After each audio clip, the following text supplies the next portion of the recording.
importan.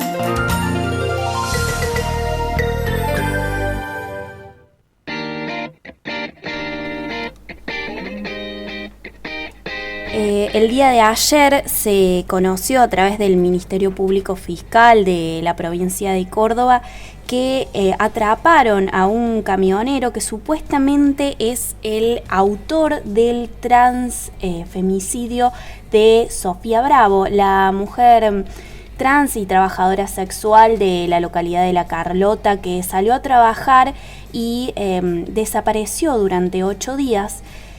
Es un hecho que sucede bastante, esto de que trabajadoras sexuales, sobre todo mujeres trans, desaparezcan luego de salir a trabajar y aparezcan asesinadas en los alrededores.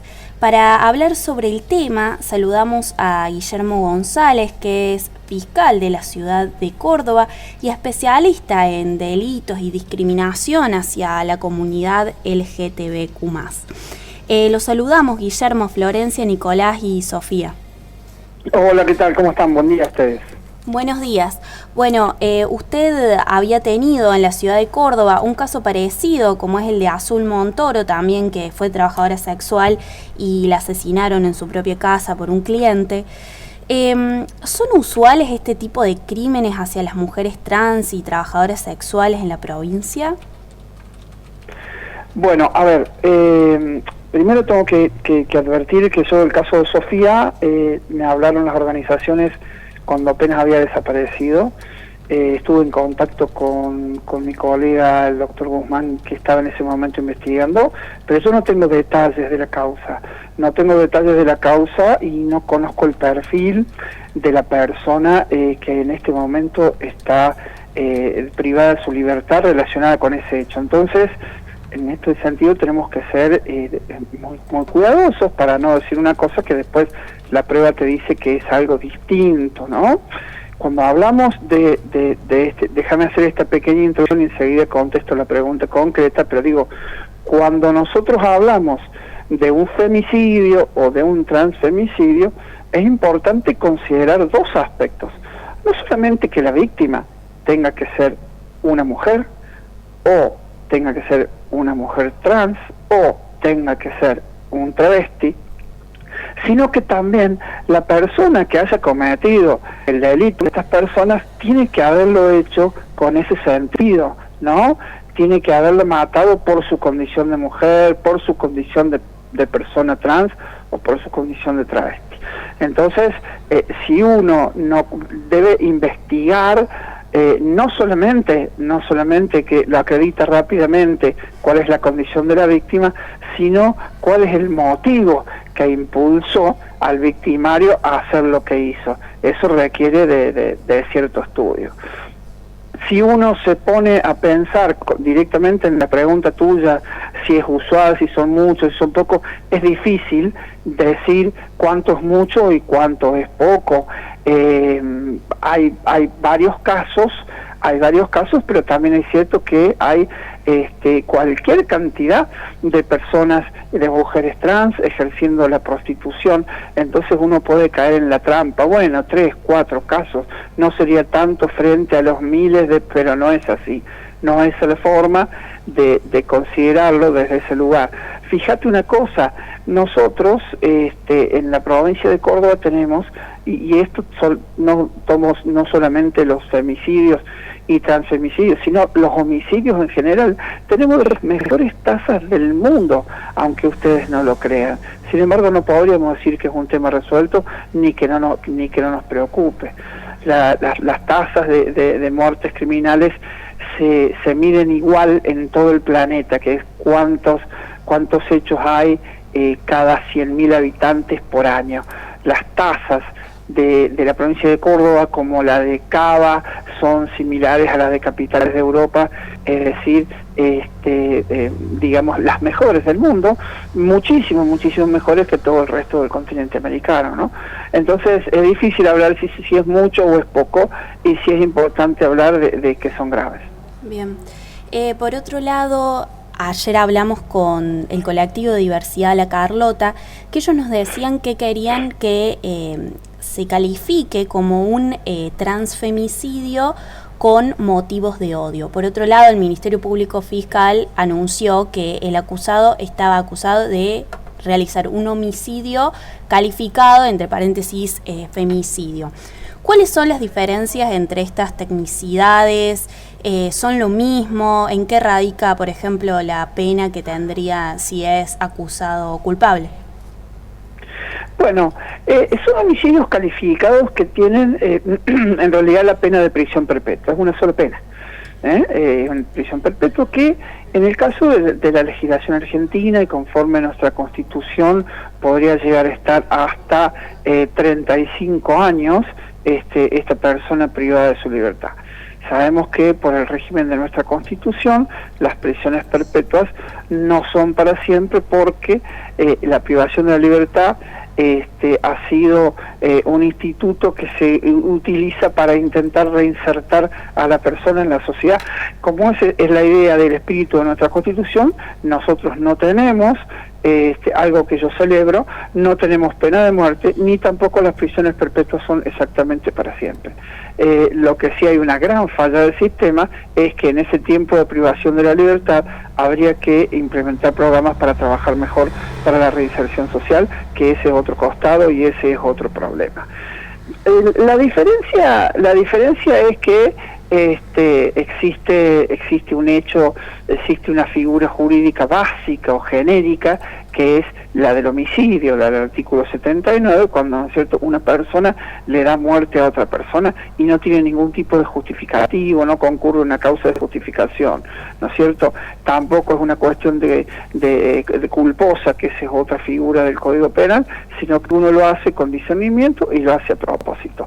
Hay causas que prevé la ley por la cual se agrava, ¿no? Es más grave por el tipo de vínculo, por el tipo de relación, si utilizó un método insidioso, si lo hizo por la etnia a la que pertenece, por ejemplo, por su condición sexual, si es porque se trata de una mujer, si lo hizo con alevosía, si lo hizo para ocultar otro delito, en el caso de un robo, que es el que se llama criminis causa.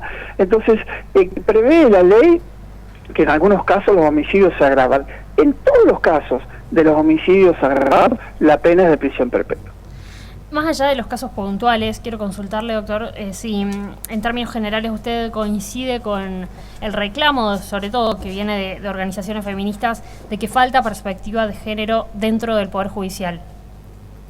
Sí, pero por supuesto que sí, totalmente de acuerdo, es cierto, es algo que nosotros tenemos que hacer una autocrítica y ahí se produce un fenómeno particular. Esto lo hemos hablado muchas veces al tratar este tema en clase o en las disertaciones. Nosotros tenemos una muy buena legislación al respecto. La legislación con perspectiva de género de la Argentina, tanto en el Código Civil como en el Código Penal, es de las mejores del mundo, pero no es así nuestra tutela efectiva de los derechos. ¿Y eso por qué es? Mira, esto se da porque hay un camino asincrónico de lo que es la ley con la cultura, ¿no? La ley es excelente, pero los operadores judiciales, nosotros, los magistrados y funcionarios judiciales, todavía no hemos internalizado la dogmática que implica la perspectiva de género. Entonces, como estamos atravesados por una cultura patriarcal de siglos, todavía nos cuesta muchísimo aplicar la perspectiva, porque son legislaciones que uno no tiene que hacer una interpretación literal, ¿no? Que, bueno, son 15 días, son 20 días, supóngase que estuviéramos hablando de derecho procesal. Bueno, ¿cuántos recursos tengo? Tantos recursos. ¿Cuántos días para interponerlo? Tantos días. Eso no tiene una dogmática. Eso no hay que internalizarlo, hay que contar los días. Es una cosa fácil, es una cosa simple. La aprendés y para siempre. En cambio, la perspectiva de género es algo que nos atraviesa, porque todos nosotros, al margen de ser fiscales y fiscalas, jueces y juezas, somos padres, somos hijas, somos hermanas, somos madres, somos personas que integramos una familia, un grupo familiar, integramos la sociedad, estamos atravesados por el género, actuamos de acuerdo al género al que pertenecemos, nos sentimos parte o no, nos percibimos de ese modo o no, entonces estamos tan involucrados en la temática que a la hora de resolver y a la hora de hacer nuestros fallos tenemos todo ese tipo de influencia subjetiva que hace que todavía no exista una adecuada perspectiva de género en los actos de la justicia. La última de mi parte, lo saco un segundo de este tema y quiero consultarle como funcionario judicial si usted está de acuerdo con, por ejemplo, este pedido de juicio político de parte del gobierno, más allá de la cuestión partidaria, sino poniendo en el centro de la escena, todas las irregularidades, ¿no?, que se vienen conociendo dentro del Poder Judicial, ya sea el lago escondido, con funcionarios judiciales, con empresarios de medios, con funcionarios políticos también. ¿Usted qué opina? Bueno, a ver, me parece que son dos cosas distintas. Me parece que cuando se habla de poner en tela de juicio a la Corte Suprema de Justicia de la Nación, es un hecho que tiene tantas aristas judiciales como políticas, ¿no? Y en todo caso, en un devenir de un proceso político-judicial se verá cuán acertado puede ser o no. Ese es un aspecto, ese es un tema, ¿no es cierto? Ahora, otra cosa distinta es la connivencia específica de un funcionario del Ejecutivo o de un empresario de medios con un funcionario judicial. Eso es un delito, no vamos a decir común porque es impactante, pero no tiene que tener ningún tipo de discusión. Eso debe investigarse hasta el fondo, cualquiera sea el magistrado, cualquiera sea el empresario, cualquiera sea el político. Esos son delitos que hay que investigar hasta el final y llevar procesos penales adelante para terminar con una crisis institucional que tiene la Argentina, que es muy grave, que es muy profunda, y esos hechos son terribles, pero esos son hechos de delincuencia, eso es delincuencia pura. En cambio, el otro proceso es un proceso más de índole político. Bien, volviendo al caso de Sofía Bravo, cuando llegan este tipo de casos de homicidio calificado, femicidio, ¿cómo es el proceder del Poder Judicial? Bueno, en realidad hay una matriz que es el Código de Procedimientos, y en el cual se procede, hay una base, ¿no es cierto?, que se procede igual en todo tipo de delitos. Cuando llega la noticia del crimen, cuando llega el dato al Ministerio Público Fiscal, el Ministerio Público Fiscal tiene que inmediatamente abocarse a la investigación, ver si es un delito que todavía está cometiendo efectos o resultados, tiene que tratar de hacer cesar inmediatamente esto. Y en el caso de que sea un delito ya consumado, ya cometido, tiene que tratar de incorporar toda la prueba para saber qué es lo que ha pasado.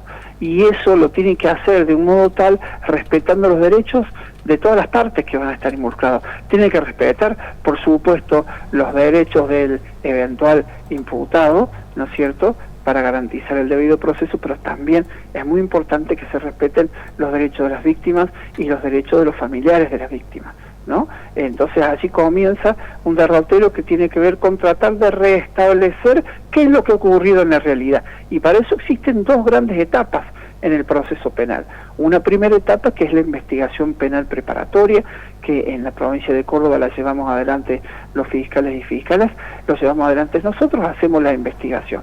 A partir de la investigación, una vez que está agotada la investigación respecto, ahí tenemos primero si hay o no hay delito. Segundo, tenemos que ver si tenemos ya a la persona o las personas acusadas que creemos que son las que han cometido ese delito, y en base a eso tomar la determinación que haya que tomar. O pedir el sobreseimiento en el caso que creamos que no es delito o que pensamos que esa persona no está involucrada o no hizo lo que hizo, o en realidad tuvo una justificación para hacerlo, o bien elevar la causa a juicio. Cuando se eleva la causa a juicio ya comienza otra etapa que es la del juicio propiamente dicho, y allí es donde se van a llevar a cabo los juicios orales que ustedes conocen, que se hacen en las cámaras en lo criminal. Bien, Guillermo, quería hacerle la última pregunta para ir finalizando, si puede ser breve. Se supo que hace poco tiempo trascendió que la madre, Sofía Bravo, realizó una denuncia a los poco tiempo de saber de su desaparición, pero recién se activó el protocolo a los 8 días. ¿Esto es una medida usual o es algo que se podría reprochar por parte de la policía?